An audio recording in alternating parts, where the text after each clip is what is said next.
Olá, pessoal, estamos aqui para o quarto bloco com o Gesiel, o pesquisador Gesiel. O homem tem mais de 31 livros, não é? Não é brincadeira, o homem conhece tudo e mais um pouco de história local, história regional, e ele hoje nós estamos tendo a honra que ele está nos contando um pouco da história do Dr. Fernando, que foi prefeito, um gentleman. Gesiel, na continuidade, então, que você estava falando do Dr. Fernando, nesse livro aqui, Avaré em Memória Viva 3, tem um pouco da história do Dr. Fernando? Esse livro traz memórias da cidade e também de personalidades. Então, tive o prazer de fazer o registro quando ele completou 85 anos de idade, em 2012, de traçar o seu perfil, de lembrar detalhes da vida dele que ele me contou. Que ele nasceu, por exemplo, no Largo São João. A família morava à época lá no Largo São João. Depois é que vieram para a Praça Juca Novaes, naquele casarão de esquina, onde hoje mora uma das filhas, a Bel, e ali tem uma placa, um letreiro em alto relevo, Vila Nenê. Quer dizer, a casa, em homenagem, tem o nome da dona da casa. Era um costume antigo, né? E o apelido da mãe dele, da dona Maria Isabel, uma das filhas chama-se Maria Isabel, a outra Maria Helena, e a avó dele também se chamava Inhabé. A Inhabé era a mulher do Coronel João Cruz, uma mulher forte também, pelo que a gente vê. Porque a esposa do tio dele, a tia dele, é uma mulher muito importante, que também não pode ser esquecida. Eu bebi as informações dela. Dona Nilda Altran Bastos Cruz, mulher do Dr. Zezé. Nilda Altran, tia do Paulo Altran. Paulo Altran vinha a Avaré visitar os tios, quando era jovem, né? E Dona Nilda escreveu as reminiscências da família, um livro chamado Árvore de Muitos Frutos, em que ela não só fala dos Altran, do lado da gente dela, mas também dos Cruz de Avaré. Então conta como é que se deu a chegada dos ancestrais da família Cruz, que hoje está há muito tempo radicada em Avaré e que deu frutos realmente grandes. É uma árvore grande e que, dentre os bons frutos que nós conhecemos e provamos, está Fernando Cruz Pimentel. Ótimo. Gesiel, como que surgiu essa, agora vamos caminhar para Gesiel, essa vocação para a pesquisa? Bom, eu tenho assim, gosto de ler desde criança. Então, quer dizer, os textos que estão aí são resultados de muitas leituras. E devo à minha primeira professora, sempre digo dela, a dona Bernadette, que lia para nós no final das aulas e incentivava que gostássemos de ler. E, de fato, eu sou um devorador de livros até hoje. E também, desde a juventude, enveredei pelo jornalismo. Então, para quem escreve, eu penso que o jornalista, o homem de comunicação, de imprensa, ele tem que ter uma noção do contexto histórico em que ele vive e do que ele está abordando. Ele precisa ter esse senso para poder escrever. Então, aí exige que você pesquise.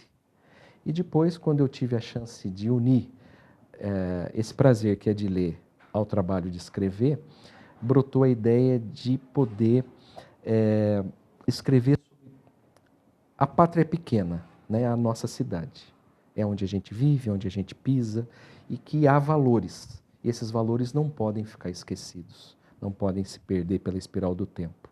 Então eu comecei em 1997, quando eu ouvi um dos homens influentes da história recente de Avaré, um padre, Celso Diogo Ferreira, que foi quem, durante mais de 30 anos, não só fez a sua atividade espiritual, religiosa, mas também foi um dos pioneiros na assistência social. Monsenhor Celso. Monsenhor Celso. Você tem uma obra dele. O primeiro livro, a primeira biografia, lancei. Aí, a história de um padre me motivou a escrever outras histórias, né? Quando estava pesquisando para fazer a biografia do Monsenhor Celso, percebi a grandeza do Padre Emílio, por exemplo, a grandeza de Maneco Dionísio, porque nós, Wagner, não entendemos a história de Avaré se não soubermos a história de Manuel Marcelino de Souza Franco. Se eu disser esse nome todo, talvez tenham dificuldade de se lembrar quem seja. Mas se eu disser o apelido, Maneco Dionísio. Maneco Dionísio é tão importante que o próprio nome da cidade é uma provocação a ele. As pessoas não sabem disso, né? Porque o nome Avaré, não o significado etimológico da palavra, mas o porquê, desde quando o Avaré se chama Avaré. Se chama Avaré no princípio da República, quando foi dado o nome de uma propriedade rural, de uma grande fazenda, que hoje fica no território de Itatinga, mas na época tudo era Avaré, e lá essa fazenda, a Fazenda Avaré, pertencia ao coronel Eduardo Lopes de Oliveira, que foi o nosso primeiro chefe republicano, foi o primeiro intendente. Então, os simpatizantes dele, os puxa-sacos, para agradá-lo, propuseram ao governador da época, o Américo Brasiliense, que trocasse o nome Rio Novo, que foi usado durante o período monárquico, e desse o nome de Avaré. Então, o Maneco nunca concordou com isso, e quando o Jango Pires escreveu o seu primeiro livro, ele escreveu um pouco da história do Avaré, outrora Rio Novo, imitando o Maneco. O Maneco colocava Avaré, outrora Rio Novo e datava. O Maneco é tão importante que ele foi o nosso primeiro professor, o primeiro jornalista, o primeiro pesquisador, foi quem conseguiu a emancipação político-administrativa de Avaré. Tanto que ele não foi vereador, o irmão sim, o irmão Juca Dionísio era dono da primeira botica, a primeira farmácia Rio Novense. E Rio Novense também foi o nome do primeiro jornal da cidade, editado pelo Maneco. O Maneco, através das páginas desse semanário, conseguiu uma grande conquista naquela época, histórica, porque no traçado original, na primeira diretriz, o trem, a ferrovia, não passava em Avaré, passava pelo lado de Pratânia. O Maneco, pelo seu jornal, conseguiu provar que o nosso potencial econômico era maior e que compensava que o trem passasse por aqui. Conseguiu. Então foi a grande conquista, uma das grandes conquistas políticas dele, que é um gênio, um homem fenomenal e que eu tive o prazer de também escrever a história dele, a biografia dele, porque não era justo que tudo que ele conseguiu se perdesse no tempo, né? Você estava falando que nos últimos tempos aí você conviveu com o doutor Fernando. E nos bate-papos, como o doutor Fernando via essa situação política nacional que a gente enfrentava? Tendo em vista que ele era um homem culto, sério, honesto, não é? Via tudo isso. Com uma certa decepção, como o próprio irmão, o Paulo, outro dia, disse, se afastou da política, né, por conta disso, né? Ele, me lembro de um episódio que eu testemunhei, que o deixou muito aborrecido. Fernando Pimentel foi quem ajudou na solução de um dos problemas crônicos da cidade, que é o de enchentes. E havia enchentes que ainda existem e são problemáticas, mas no Largo do Mercado. Então, no Largo do Mercado, ele fez a primeira fase das obras que depois Miguel Paulus complementou, né? Todo aquele trecho ali entre a Rio Grande do Sul e a Santa Catarina, no Largo do Mercado. Por conta daquela obra aconteceu algo que eu acho assim, algo tão contraditório, porque ele foi processado pelo Tribunal de Contas por ter gasto menos. Então, eu não entendo isso. E teve que pagar multas porque gastou menos. Então, coisas assim que a gente testemunhou naquele período, em que ele era um homem que acompanhava as mudanças, né? Então, via com preocupação o crescimento do PT, por exemplo, não contra o partido em si, sim, mas porque ele até apoiava o assentamento aqui havia uma propriedade rural que a reforma agrária previa um assentamento. Santa Adelaide, exatamente. Então, naquela época, eu o acompanhava e via que ele dizia que a preocupação era o mito, né? Lógico, um operário importante, teve o seu mérito, enfim, só que via o que está acontecendo hoje e era como se ele estivesse falando, olha, o que o poder faz? Poder é ilusório, né? Estar no poder. Eu perguntava a ele, né, o prazer, ele falou, sim, a gente faz isso com satisfação, mas é algo que pode nos iludir muito. E se a gente não centrar, saber que aquele período, a gente é eleito por um período, tem que cumprir o seu papel, e a gente observa, nos 14 anos, nunca houve uma ressalva do Tribunal de Contas. A história diz aí, está aí. Nunca houve um atraso de salários, nunca houve uma greve, né? Era um homem que dialogava, que ia, que prestigiava. Então, o funcionalismo tinha Fernando Pimentel, tem até hoje na sua memória de quem soube valorizar a categoria e foi sempre reverenciado até os seus últimos dias, né? O que a gente espera também é que a administração pública, que é legislativo, executivo, crie alguma coisa, né? Não dê só nome de rua para o doutor Fernando, né? Sim, sim. Como Eu acho tem a que medalha no Maneco Dionísio lá, da Câmara Municipal, que eu tive a honra de ganhar.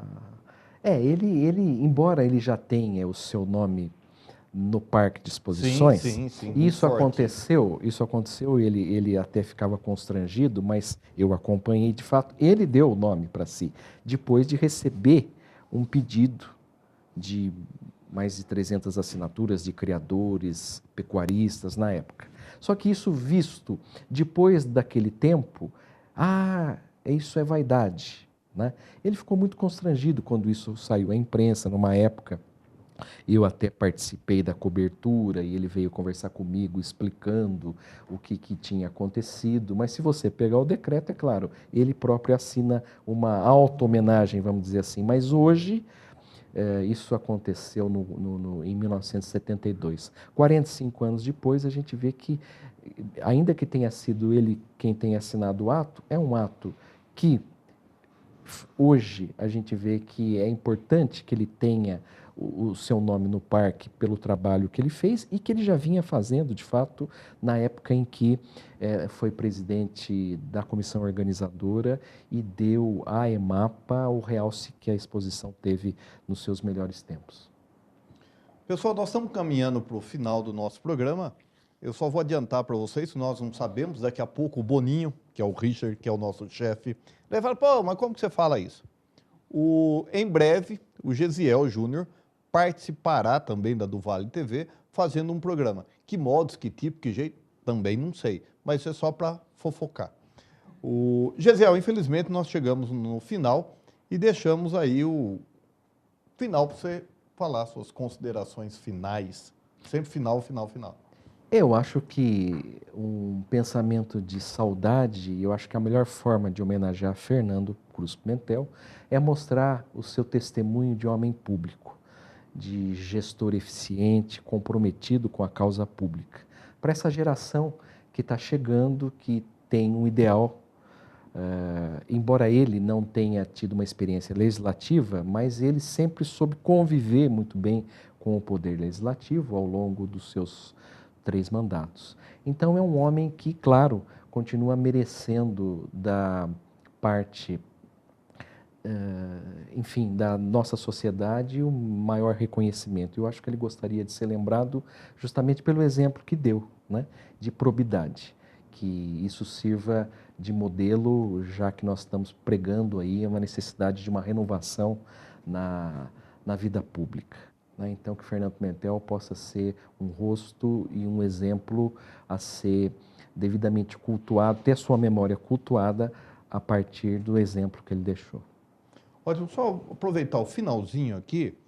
Como que as pessoas podem adquirir os seus livros?